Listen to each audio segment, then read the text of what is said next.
வினோத், வணக்கம் வினோத். வணக்கம் வினோத், நான் இந்த ஐடி ஆக்டில், இன்ஃபர்மேஷன் அண்ட் டெக்னாலஜி ஆக்டில் இவங்க எனி கம்ப்யூட்டருக்குள்ள வேணா எந்த கணினிக்குள் வேண்டுமானாலும் நுழைவதற்கு, இடைமறிப்பதற்கு, அதில் இருக்கக்கூடிய தரவுகளை எடுப்பதற்கு ஏற்கனவே சென்ட்ரல் போர்ட் ஆஃப் டைரக்ட் ஆக்சஸ்க்கு அனுமதி இருக்கும்போது கூடுதலாக இவர்கள் ஒரு இமெயிலு, சோஷியல் மீடியா அக்கௌண்ட்டு இப்படின்ட்டு அந்த திருத்தம் தான் அநேகமாக செய்கிறாங்க அப்படின்னு நினைக்கிறேன். இந்த ரெண்டுக்கும் என்ன வித்தியாசம் வினோத்? இப்போ நம்ம இன்கம் டாக்ஸ் சந்தேகம் இருக்கு அப்படின்னா உங்க வீட்டு உள்ள ரைட் பண்ணுவாங்க. இன்கம் டாக்ஸ் ரைட், அது உங்களுடைய ப்ராப்பர்ட்டி, பிசிக்கல் ஸ்பேஸ். சரி. ஆனா உங்களுடைய டிஜிட்டல் ஸ்பேஸ அவங்க ரைட் பண்ணுவதற்கான சட்டம் கிடையாது. ரைட் பண்ணுவதற்குன்னா அவங்க உங்களை கேட்பாங்க, கன்ஃபிஸ்கேட் பண்ணுவாங்க. ஆனா அதை அவங்க எக்ஸஸ் பண்ணுவதற்கு இன்வெஸ்டிகேஷன்ல ஸ்பேஸ் இல்ல. இன்கம் டேக்ஸ்க்காக, கிரைம்காக பண்ணுவாங்க. கிரைம்னு சொல்லிட்டு உங்க இதுவா கன்ஃபிஸ்கேட் பண்ணி அவங்களால ஹேக் எல்லாம் பண்ண முடியும். சரி. இன்கம் டாக்ஸுக்கு அந்த ப்ரொவிஷன் கிடையாது. சோ இப்போ அவங்க என்ன அப்டேட் பண்றாங்க அப்படின்னா, இன்கம் டாக்ஸ்ல நாங்க எப்படி சந்தேகம் வந்தா பிசிக்கலா போய் ரைடு பண்ணுவோமோ அதே மாதிரி இது டிஜிட்டல் ஸ்பேஸ். இப்ப கிரிப்டோ கரன்சி மாதிரியானதுலயும் முதலீடு பண்றாங்க. மியூச்சுவல் ஃபண்ட்ல இருந்து ஸ்டாக் மார்க்கெட் எல்லாமே ஆப்புகள் மூலமா முதலீடு பண்றாங்க. முன்ன மாதிரி டாக்குமெண்ட்ஸ் எல்லாமே டிஜிட்டலா கன்வெர்ட் பண்ணி வச்சுக்கிறாங்க. ஓகே. சோ டிஜிட்டல் டாக்குமெண்ட்ஸையும் நாங்க எக்ஸஸ் பண்ணி பார்க்கணும். ஏன்னா இப்ப இன்னைக்கு டிஜிட்டல் கோல்டு இருக்கு, கிரிப்டோ கரன்சி இருக்கு, எல்லாமே டிஜிட்டல் இன்வெஸ்ட்மெண்ட்ஸ் அதிகமாக்கி இருக்கிறதுனால இந்த இன்கம் டாக்ஸ் லாக்குள்ள டிஜிட்டல் ஸ்பேஸையும் உள்ள எடுத்துட்டு வரணும் அப்படிங்கறதா தான் நான் முதல்ல இந்த சட்ட திருத்தத்தை பார்க்கறேன். ஓகே ஓகே ஓகே வினோத், என்னன்னா இப்போ நீங்கள் சொல்கிறது கரெக்டு. பட் ஏதாவது ஒன்றில் இப்போ நீங்கள் சொல்லக்கூடிய கிரிப்டோவுக்கு அவங்க இன்னைக்கு ஆப் மூலமாக பண்ணுறாங்கனாலும் அந்த கேஷ் பார்த்தீங்கன்னா அவங்களோட த்ரூ பேங்க் அக்கௌண்ட்ல இருந்து தான் போகுது. அப்போது இது எல்லாமே ஆல்ரெடி இது கண்காணிப்புக்குள் தான் இருக்கிறது. அப்படி இருக்கும்போது இவங்க கூடுதலாக அந்த பவரை எடுத்துக்கிறது அப்படிங்கிறது அதை எப்படி பார்க்கறது? எல்லாமே இன்னைக்கு நீங்கள் ஆப் மூலமாக பண்ணுறாங்க, எல்லாமே டிஜிட்டலாகவே போகுது அப்படின்னா டிஜிட்டலாக போகக்கூடிய அத்தனைக்கும் டிஜிட்டலாகவே தான் பேவும் பண்ணுறாங்க. அப்போ இது ஆல்ரெடி இது கணக்குக்குள்ளாக இருக்கும்போது கூடுதலாக இந்த பவரை எடுத்து இவங்க ஆல்ரெடி இவங்களுக்கு அந்த பவர் இருக்குங்க. அந்த பவர் இருக்கு. அந்த பவர் இருக்கும்போது கூடுதலாக எடுக்கிறாங்களே, அதுக்கு என்ன காரணம்? இல்ல அதாவது இல்ல இப்ப இந்த கம்ப்யூட்டர் அப்படிங்கறத இவங்க இப்போ எல்லாருமே போனையே கம்ப்யூட்டரா தான் பயன்படுத்திட்டு இருக்கிறாங்க. இப்போ அதனால காமனா email ID and social media, இதுல சோஷியல் மீடியா அக்கௌண்ட் ஏன் வருது?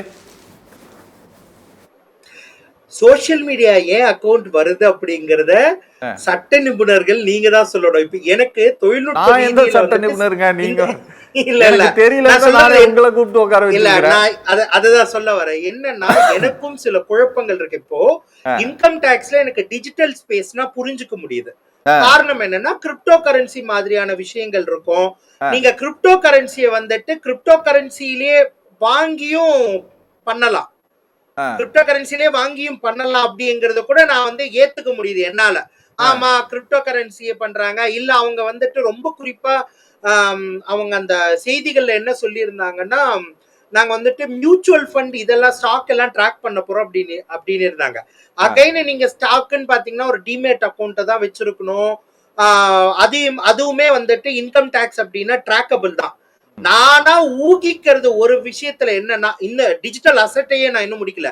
ஊகிக்கிறது ஒருவேளை பினாமிகளுடைய அக்கௌண்ட்டை இவங்க யூசர் ஐடி பாஸ்வேர்டு மூலியமா ஹேண்டில் பண்ணலாம். இப்போ நீங்க தான் என்னுடைய பினாமினா, ஆனா உங்க பேரெல்லாம் நான் யூஸ் பண்ணிப்பேன். பட் உங்களுடைய ஃபுல் தரவுகளையும் நான் யூசர் ஐடி பாஸ்வேர்டு மூலியமா வச்சுக்கலாம்.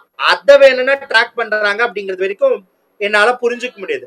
சோசியல் மீடியா என்னால சுத்தமா புரிஞ்சுக்க முடியல. ஏன்னா அது இன்வேஷன் ஆஃப் பிரைவசி. சோசியல் மீடியாவை இவங்க எப்படி இன்கம் டாக்ஸோட பொருத்துறாங்க அப்படிங்கிறது அவங்க தான் விளக்கம் கொடுக்கணும். ஏன்னா அவங்க அந்த விளக்கத்திலையும் கொடுக்கல. எனக்குமே என்னால எந்த விதத்திலையுமே சைபர் கிரைம்ல கூட நீங்க ஏமாந்துருக்கீங்க சோசியல் மீடியாலன்னா ஒரு வேலிடா இருக்கு. பட் சோசியல் மீடியால இவங்க எதற்காக சோசியல் மீடியாவை இணைக்கிறாங்க அப்படிங்கிறது குழப்பமா இருக்கு. என்னால அந்த டிஜிட்டல் அசெட்டோட அதை பொருத்தி பார்க்கவே முடியல. இன்னொன்னு, சோசியல் மீடியான்னு வரும்போது அது முழுக்க முழுக்க அசெட்டை விட பிரைவசி தொடர்பானதாக இருக்கு. நீங்க ஏன் ஒருத்தருடைய பிரைவசியும் அசெட்டையும் போட்டு கன்ஃபியூஸ் பண்றாங்க? இது பினாமி ஆக்ட் கீழே ஏதாவது வருதா அப்படிங்கறதெல்லாம் சட்ட நிபுணர்கள் தான் சொல்லணும். ஏன்னா நமக்கு டிஜிட்டல் அசெட், டிஜிட்டல் ஸ்பேஸ் வரைக்கும் தெளிவா இருக்கு. ஓகே, நாங்க உங்க வீட்டுக்கு ரைடு வர்ற மாதிரி உங்க டிஜிட்டல் ஸ்பேஸ ரைடு பண்றோம் அப்படிங்கிறது ரொம்ப தெளிவா இருக்கு. ஆனால் இமெயில் கூட கொஞ்சம் புரிஞ்சுக்கலாம். நாங்க இமெயில்ல நீங்க ஏதாவது டாக்குமெண்ட் வச்சிருக்கீங்களா இமெயில் டிரைவ்ல அப்படின்னு கூட என்னால புரிஞ்சுக்க முடியுது. சோசியல் மீடியா என்னால புரிஞ்சுக்கவே முடியல. தட் இஸ் இன்வேஷன் ஆஃப் பிரைவசில வரும். அந்த பிரைவசிக்கு நமக்கு இன்னைக்கு வரைக்கும் ஒரு ப்ராப்பரான ஒரு ஃப்ரேம் ஒர்க் கைட்லைன்ஸ் கிடையாது. இந்தியாவுல பிரைவசி சட்டங்களுக்கு உண்மையாவே கிடையாது. அப்ப இந்த பிரைவசி சட்டங்கள் ஏற்கனவே நமக்கு முழுமை பெறாமல் இருக்கும் போது ஏன் இன்கம் டாக்ஸ் அசெட், டிஜிட்டல் அசெட்டோட சோசியல் மீடியாவை சேர்க்கிறாங்க அப்படிங்கிறது எனக்கே இன்னும் கிளாரிட்டி கிடைக்கல. நம்ம இதை பத்தி இன்னும் பத்திரிகையாளர்கள் இல்ல விவரம் தெரிந்தவர்கள் அவங்க கிட்ட கேட்டு தெரிஞ்சுக்கிட்டாதான் நமக்கே புரியும். ஓகே பேசலாம். இந்தியாவில் இந்த டிக்டாக் பேன் பண்ணாங்க. அதுக்கு பல காரணங்கள் சொல்லப்பட்டாலும் அதுக்கு ஒரு பெரிய காரணம் 2019 தேர்தலுக்கு முன்பாக கவர்மெண்ட்டுக்கு பெரிய தலைவலியாக இருந்தது. டிக்டாக்ல போடப்பட்ட பல வீடியோஸ் பார்த்தீங்கன்னா பிரதமர் மோடியை விமர்சனம் பண்ணி வெளியான பல வீடியோக்கள் நார்த் இந்தியாவில் நிறைய அதில் இன்ஃப்ளூயன்சர் லட்சக்கணக்கான பேர் இருந்தாங்க நாடு முழுவதும். அதெல்லாம் பெரிய டேமேஜை உண்டாக்குனது அந்த எலெக்ஷனுக்கு முன்பாக அரசாங்கத்திற்கு. அது ஒரு பெரிய காரணம் டிக்டாக்னுடைய பேனுக்கு. இன்னைக்கு அந்த மாதிரி இன்ஸ்டாகிராமை பண்ண முடியாது. ஏன்னா அரசாங்கத்தினுடைய பல கணக்குகளே இந்த இன்ஸ்டாகிராமில் இருக்கிறதுனால அவங்களாலேயும் அது செய்ய முடியாது. சார் சொன்ன கணக்கு பார்த்தீங்க அப்படின்னா 7,54,000 பேர் தான், 7,54,00,000 பேர் தான் வருமான வரி கணக்கை தாக்கல் செய்திருக்கக்கூடிய நபர்கள். இது எல்லாம் அரசாங்கம் சொல்லக்கூடிய கணக்கின்படியே பார்த்தீங்க அப்படின்னா புதிதாக உருவாகி இருக்கக்கூடிய ஆண்டர்பிரனர்ஸ் இந்த சோசியல் மீடியா மூலமாக கணக்கு தொடங்கி அதில் வந்த வருமானத்தின் மூலமாக வருமான வரி தாக்கல் செய்தவர்கள் எல்லாம் சேர்த்தி தான் நான் சொல்கிறேன். ஒரு 65,22,000 பேர் கரெக்டா சார் புதிதாக தாக்கல் செய்திருக்கக்கூடியவர்கள் அரசினுடைய கணக்கின்படி. இது எல்லாமே கணக்குக்குள்ள வந்த பிறகும் கூட இவங்க மொத்தமாக இந்த அதிகாரத்தை எடுத்துக்கிறாங்களே, இது ஏதாவது ஒரு வகையில் பிரைவசியை பாதிப்பதற்கான வாய்ப்புகளை உருவாக்குமா வினோத்? இப்போ டிஜிட்டல் ஸ்பேஸ் அப்படி நீங்க இன்வைட் பண்றதே பிரைவசி பிரச்சனை தான். ஆனா நமக்கு இதுல என்ன சிக்கல்னா சட்டத்துல நம்ம எப்படி டிஃபைன் பண்ணிருக்கோம்னு இருக்கு இல்லையா? பிரைவசி இன்வேஷனை நம்ம சட்டத்துல எப்படி டிஃபைன் பண்ணிருக்கோம் அப்படிங்கிறது இருக்கு. இப்போ திருப்பியும் நான் சொல்றேன், நம்ம ஏஐ இந்த மாதிரியான வார்த்தைகளை போட்டு குழப்பிக்க கூடாது. ஏஐ பயன்பாடு இன்கம் டேக்ஸ்ல அப்படிங்கிறது முழுக்க முழுக்க டேட்டா அனாலிசிஸ் பேஸ்க்காக. அது இல்லாம நம்ம டிஜிட்டல் அசெட் பத்தியும் பேசணும். டிஜிட்டல் அசெட்ல கிரிப்டோ கரன்சி மாதிரியானது வருது. இல்ல நம்ம இப்ப கொஞ்சம் அதிகமா போய் யூடியூப் மாதிரியான வருமானங்களையும் நம்ம சேர்த்துக்கலாம். அப்படி சேர்த்துக்கிட்டா கூட உங்களுடைய ஃபேஸ்புக், ட்விட்டர் மாதிரியான விஷயங்களை உங்கள டிஜிட்டல் அசெட்டோட என்னால எதுவுமே மேட்ச் பண்ண முடியல.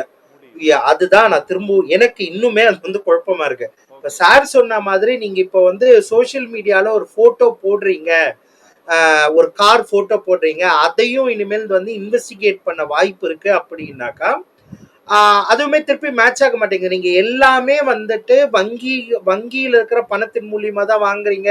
இன்னைக்கு எல்லாத்துக்குமே ஆதார் கார்டு நிச்சயமாயிடுச்சு. எல்லாத்தோட ஆதார் கார்டை நம்ம இணைச்சிருக்கோம் அப்படிங்கிற போது அவர் ஃபேஸ்புக்ல போடுற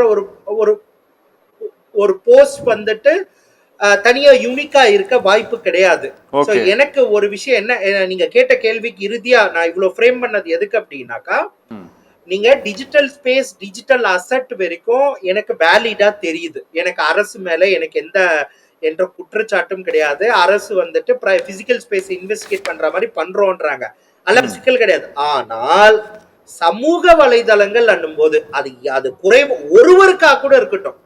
இந்தியாவுல மொத்தம் இத்தனை கோடியில ஒருத்தர் தவறு பண்ணாரு, அவருடைய சமூக வலைதளத்தை நாங்க வந்து இன்கம் டாக்ஸ்க்காக எடுக்கிறதா இருந்தாலும் அதை நீங்க அம்பானி அதானி இது சொன்னா கூட நான் வந்து அதை ஒரு பிரைவசி கன்சர்னா தான் பார்ப்பேன். நான் வந்துட்டு எவன் நாளைக்கு காங்கிரஸ் அரசு வந்துட்டு இதையே பாஜக மீது செய்யும் போதும் நம்ம எல்லாம் பிரைவசி கன்சர்ன்ல வந்துட்டு அத்தாரிட்டேரியனை சப்போர்ட் பண்ண போறது கிடையாது. ஓகே. சோ எனக்கு வந்து முழுக்க முழுக்க டிஜிட்டல் அசெட் அப்படிங்கறதுல தெளிவா இருக்கேன்.